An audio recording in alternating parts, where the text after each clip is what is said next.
Bonjour et bienvenue dans cette nouvelle émission de Guide Découverte où aujourd'hui nous allons parler ensemble de ce qu'est un amiibo. Alors installez-vous confortablement, c'est parti.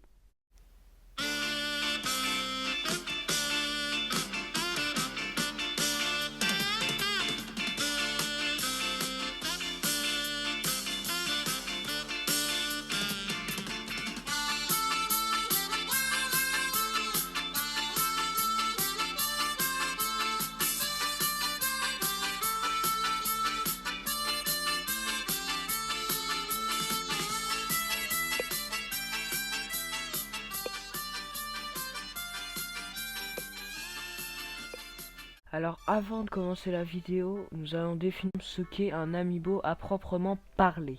Alors un amiibo, c'est une figurine qui représente les différents personnages de différentes licences de chez Nintendo. Donc là je vous ai pris Mario comme exemple. Mais il y a également Pokémon, Zelda, Mario évidemment, c'est l'emblème de Nintendo. Mais il y a également des amiibo Metroid, Pac-Man, Sonic, tout ce dont vous pouvez imaginer. Il existe même un amiibo de la Coach Fitness de la Wii Balance Board. Ouais, ça existe, ouais. Qui aurait pu croire une chose pareille, hein. Il existe aussi les amiibo faits par des fans, mais bon, ça ce sera pour plus tard. Alors si parmi vous, il y a des gens qui viennent d'acheter leur premier amiibo et qui ne savent pas l'utiliser, je vous ai préparé une partie de la vidéo dans laquelle je vous fais une démonstration de comment utiliser un amiibo en jeu. Alors je vais prendre Zelda comme exemple vu que ma grosse collection ma collection est principalement constituée d'amiibo Zelda vu que je suis un gros fan de cette licence. Mais sur Pokémon, il y a toujours, enfin sur Pokémon, Splatoon, Minecraft, il y a toujours des façons différentes d'utiliser un amiibo. Puis au pire vous pouvez regarder un tuto. Alors c'est parti. Alors comme je vous l'ai dit précédemment, un amiibo c'est une petite figurine qui représente les personnages de jeux vidéo de chez Nintendo. Donc comme ici Zelda. Les amiibo coûtent en général 15 € pour les classiques et peuvent aller jusqu'à 20-25 € pour les gros amiibo comme le gardien de Breath of the Wild qui coûtait à l'époque à peu près 20 € si mes souvenirs sont bons. Ou alors Ganondorf de Tears of the Kingdom sorti il y a 2 ans. Quoi qu'il en soit, c'est quand même un petit budget d'acheter des amiibo, de former une collection d'amiibo. Mais ça reste relativement abordable, il n'y a pas besoin d'être millionnaire pour pouvoir s'acheter des amiibo. Si parmi vous, il y a des gens qui possèdent des amiibo comme les... Alors, on voit pas très bien. Comme les 4 prodiges qui sont ici, qui étaient vendus en pack à l'époque. Ou, je vais reprendre l'exemple du gardien, vu que c'est un des amiibo qui est assez cher aujourd'hui. Gardez-les bien car ces amiibo peuvent valoir une petite fortune aujourd'hui.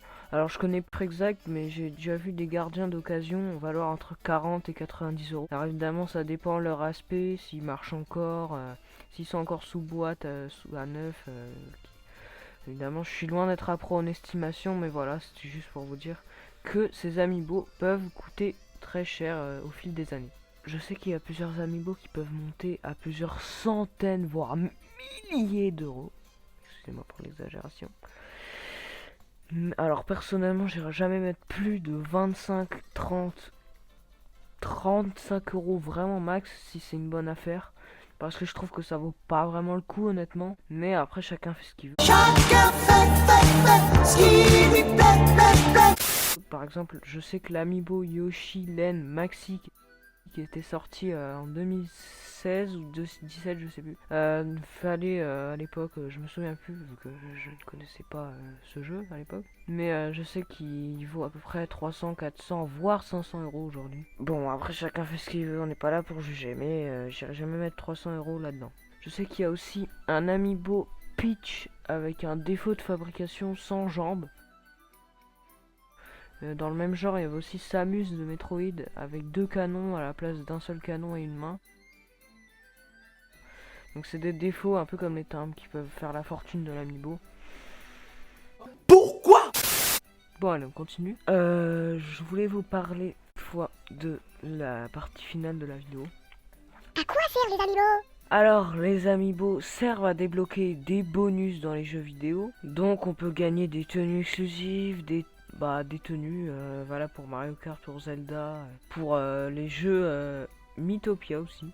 Ça sert également à débloquer du contenu exclusif, du style avoir un nouveau cheval. Ça offre aussi des avantages, mais il est largement possible de finir une aventure d'un jeu, comme Zelda évidemment, sans amiibo. C'est juste un petit plus qu'on peut se donner pour avoir des tenues d'anciens jeux, des amiibo, des bonus, des nourritures supplémentaires, tout ça.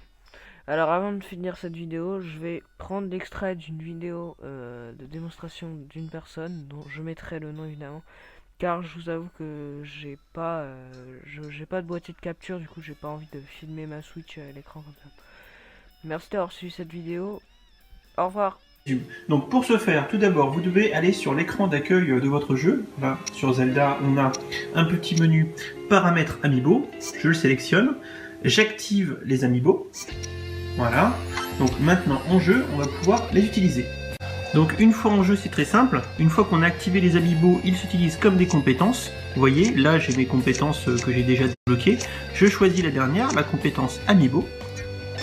Alors, je suis sorti dehors parce qu'il faut faire ça en extérieur. Maintenant, ce que je fais, c'est que j'active ma compétence avec le bouton L. Voilà. Donc, maintenant, regarde, on va mettre une zone où vous allez bien voir. Voilà, donc il y a une zone au sol où ça va apparaître. Maintenant, regardez bien l'écran et l'amiibo.